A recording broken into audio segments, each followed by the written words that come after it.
Said book analyse का next topic है mitochondria. Mitochondria की थ्योरी कंप्लीट करते हैं और इसके बाद इससे रिलेटेड वीडियो के एंड में आईएमपी ऑब्जेक्टिव भी सॉल्व करेंगे। चलिए इसको पढ़ते हैं। माइटोकॉन्ड्रिया बैक्टीरिया तथा मैमल्स यानी स्तनियों की परिपक्व लाल रुधिर कणिकाओं यानी आरबीसीएस में एब्सेंट तथा यानी प्लांट्स एवं जंतुओं की सभी कोशिकाओं के साइटोप्लाज्म में पाए जाने वाली सूक्ष्म फिलामेंट या ग्रेन्युलर स्थायी ऑर्गेनेल्स हैं। माइटोकॉन्ड्रिया कोशिकाओं यानी सेल्स को ऊर्जा एनर्जी एटीपी प्रदान करते हैं। कोशिका का पावर हाउस यानी power house of the cell कहते हैं।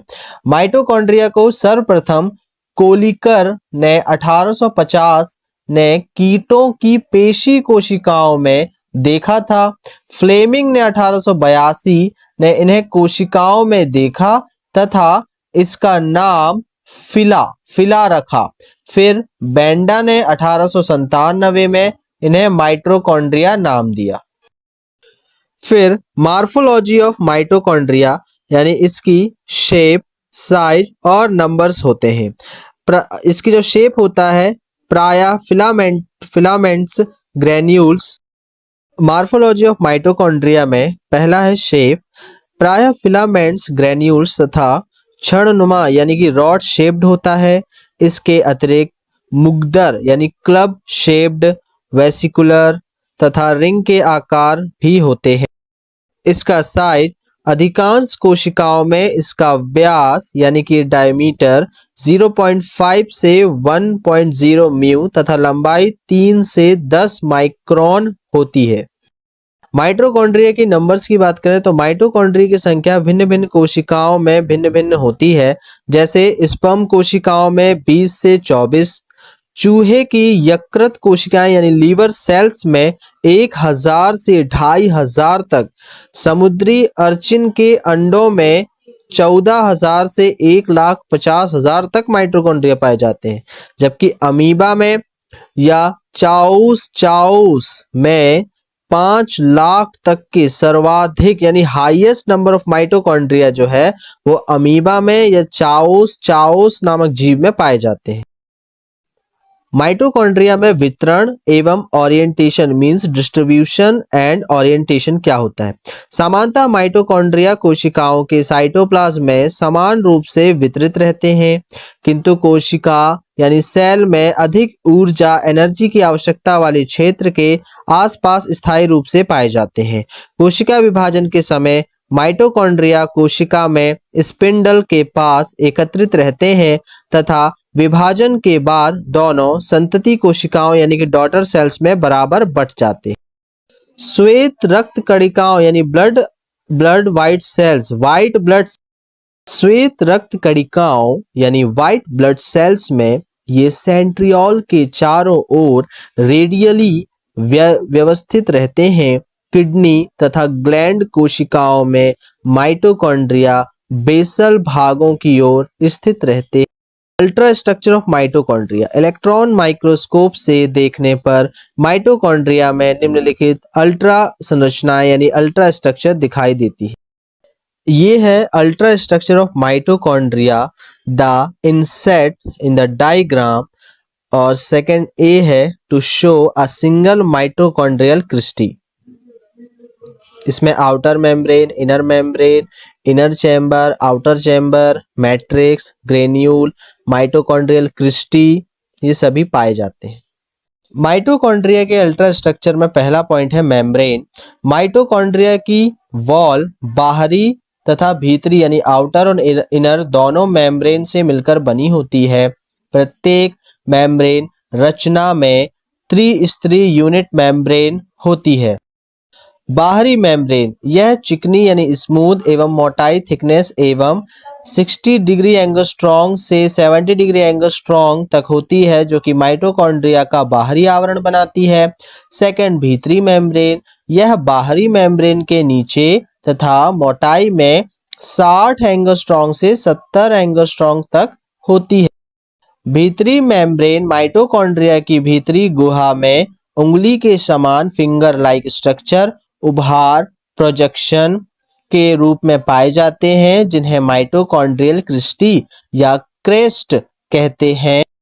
इन क्रिस्टी के द्वारा माइटोकॉन्ड्रिया की भीतरी गुहा अनेक छोटे छोटे कक्षों में विभाजित हो जाती है। सेकंड पॉइंट है चैम्बर। माइटोकॉन्ड्रिया की बाहरी तथा भीतरी मेम्ब्रेन के कारण माइटोकॉन्ड्रिया में निम्न प्रकार के कक्ष यानी चैम्बर बन जाते हैं। पहला है बाहरी चैम्बर यानी आउटर चैम्बर। यह कक्ष माइटोकॉन्ड्रिया की दोनों बाहरी एवं भीतरी मेम्ब्रेन के मध्य स्थित होता है, जिसकी चौड़ाई 60 एंगस्ट्रॉम से 80 एंगस्ट्रॉम तक होती है। इस कक्ष में अनेक कोएंजाइम तरल द्रव के रूप में पाए जाते हैं। भीतरी कक्ष यह माइटोकॉन्ड्रिया के अंदर भीतरी मेम्ब्रेन द्वारा घिरी हुई गुहा है, जिसमें एक सघन द्रव यानी कंडेंस्ड फ्लूइड माइटोकॉन्ड्रियल मैट्रिक्स भरा होता है। माइटोकॉन्ड्रिया मैट्रिक्स में कुछ महीन तंतु या फाइबर्स, घुलनशील प्रोटीन, कणिकाएं तथा एंजाइम्स पाए जाते हैं। Mitochondrial cristae. माइटोकॉन्ड्रियल क्रिस्टी की अल्ट्रा संरचना में निम्नलिखित संरचनाएं दिखाई देती हैं। त्रिस्तरीय यूनिट मेम्ब्रेन।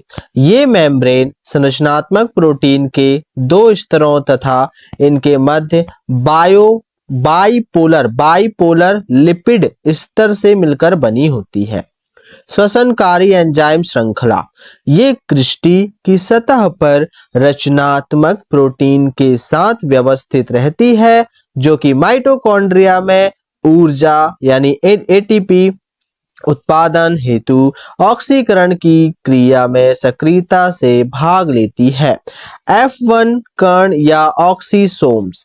ये टेनिस के रैकेट की आकृति के समान होते हैं, जो कि ऑक्सीडेटिव फास्फोरिलेशन से संबंधित होते हैं। ये है diagram showing ultrastructure of a mitochondrial cristae molecular organisation.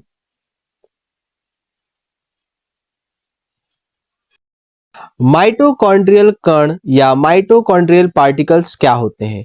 Mitochondria की बाहरी मेम्ब्रेन, आउटर मेम्ब्रेन की बाहरी सतह यानी आउटर सरफेस तथा भीतरी मेम्ब्रेन की भीतरी सतह पर निम्नलिखित प्रकार के सूक्ष्म कण यानी पार्टिकल्स पाए जाते हैं।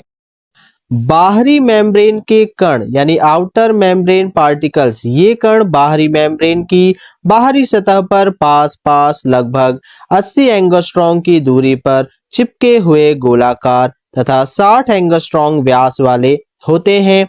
सेकंड है भीतरी मेम्ब्रेन के कण, इनर मेम्ब्रेन पार्टिकल्स। इन्हें F1 कण या ऑक्सीसोम्स या एलिमेंट्री पार्टिकल्स भी कहते हैं। ये है ऑक्सीसोम और F1 पार्टिकल का डायग्राम।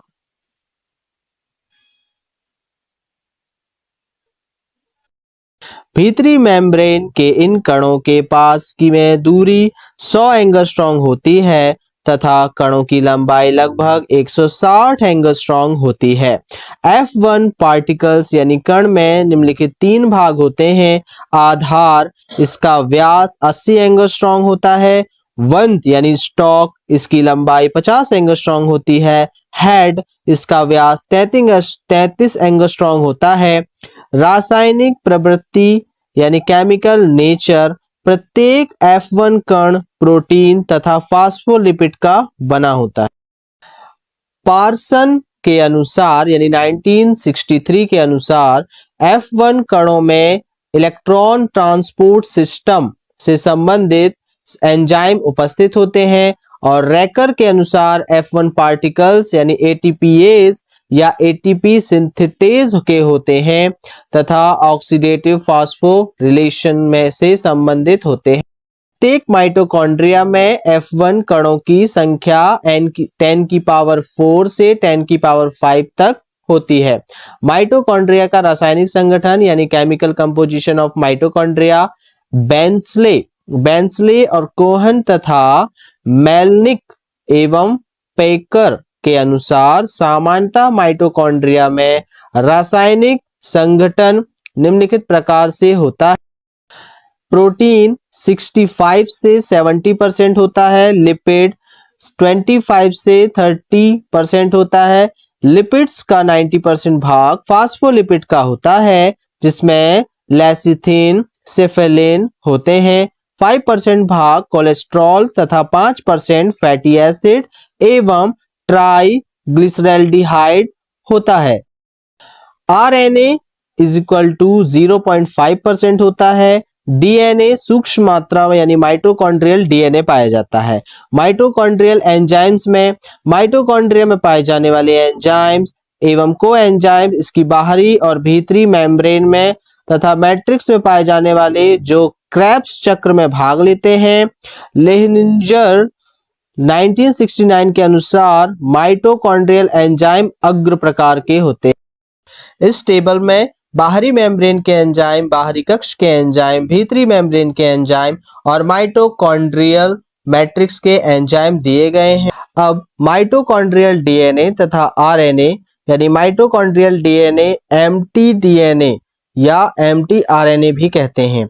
माइटोकॉन्ड्रियल डीएनए, ये माइटोकॉन्ड्रियल डीएनए इसके परिमाप के अनुसार इसमें डीएनए के 1 या 2 अणु पाए जाते हैं, जिसमें निम्नलिखित विशेषताएं होती हैं, जैसे ये गोलाकार तथा अत्यधिक ट्विस्टेड होते हैं। इसकी लंबाई 5 म्यू तथा बैक्टीरियल डीएनए के समान होती है। ये डबल स्ट्रैंड होते हैं।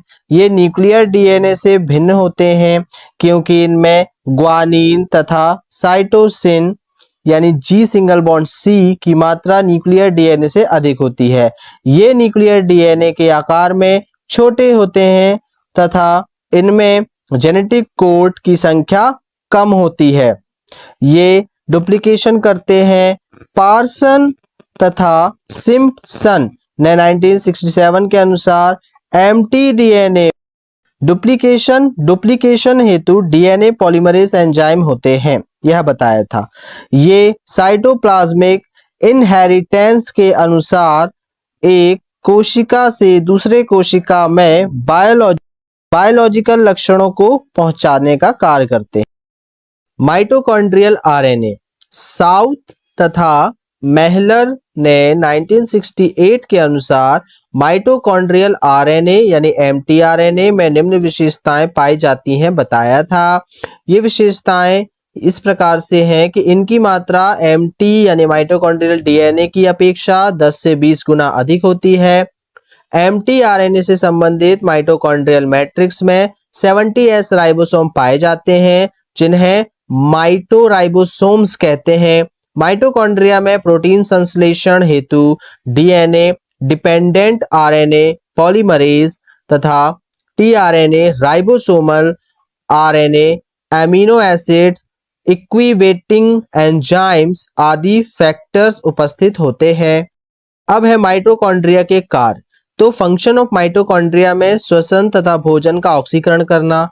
कोशिकाओं में माइटोकॉन्ड्रियल एंजाइम द्वारा भोजन की स्थितिज ऊर्जा को गतिज ऊर्जा में ऑक्सीकरण तथा परिवर्तित किया जाता है, जिसके द्वारा कोशिका के विभिन्न कार्य संपन्न होते हैं।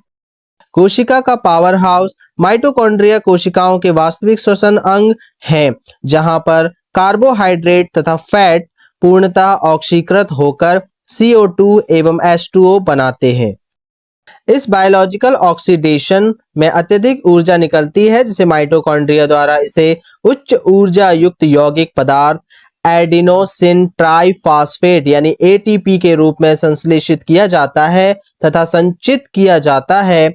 इस संचित ATP का उपयोग कोशिका द्वारा आवश्यकता होने पर किया जाता है, अतः माइटोकॉन्ड्रिया को कोशिका का पावर हाउस कहते हैं। थर्ड है सिक्रेशन। हार्निंग के अनुसार संश्लेषण तथा संलयी क्रियाओं यानी लाइटिक क्रियाओं का संचालन करने वाले जाइमोजन कण से संबंधित प्रोटियोलाइटिक एंजाइम्स माइटोकॉन्ड्रिया में पाए जाते हैं। वसा का उपापचय। बोथन तथा वेंसले के अनुसार माइटोकॉन्ड्रिया का संबंध वसा उपापचय यानी कि फैट मेटाबॉलिज्म से होता है, जिसके लिए इसमें कोशिकाओं या के लिए फैट के लिए और फैट की अतिरिक्त मात्रा संचित रहती है। माइटोकॉन्ड्रिया जर्मिनेशन करते हुए बीजों में डायस्टेटिक क्रिया में सहायक होते हैं। लेवी चेम्बर माउंड यानी कि इसके द्वारा पेशी कोशिकाओं में मायोफाइब्रिल्स माइटोकॉन्ड्रिया से विकसित होते हैं। माइटोकॉन्ड्रिया के द्वारा स्पर्म के मध्य भाग यानी मिडिल पीस के चारों ओर एक माइटोकॉन्ड्रियल आच्छद यानी कि माइटोकॉन्ड्रियल शीथ का निर्माण हो। ये डायग्राम है माइटोकॉन्ड्रिया में श्वसन श्रृंखला या इलेक्ट्रॉन अभिगमन तंत्र, रेस्पिरेटरी चेन और electron transport system in mitochondria, arrangement of respiratory chain enzymes and coenzymes in the mitochondrial membrane and F1 particles. अब कंपटीशन एग्जाम के लिए माइटोकॉन्ड्रिया से रिलेटेड सभी प्रकार के ऑब्जेक्टिव को सॉल्व करेंगे। चलिए पहला ऑब्जेक्टिव सॉल्व करते हैं। निम्नलिखित में से किसे स्वांगी कारक शक्ति कहा जाता है यानी कि असेंबलेटरी पावर कहा जाता है। इसके ऑप्शंस हैं ए NADPH2 को, बी ATP को, सी ADP तथा ATP को और डी NADPH2 तथा ATP दोनों को। तो माइटोकॉन्ड्रिया में NADPH2 तथा ATP दोनों में एनर्जीज होती हैं, इस कारण से इसमें जो डी ऑप्शन है वो सही होगा। सेकंड क्वेश्चन है निम्नलिखित में से इलेक्ट्रॉन ग्राही कौन है।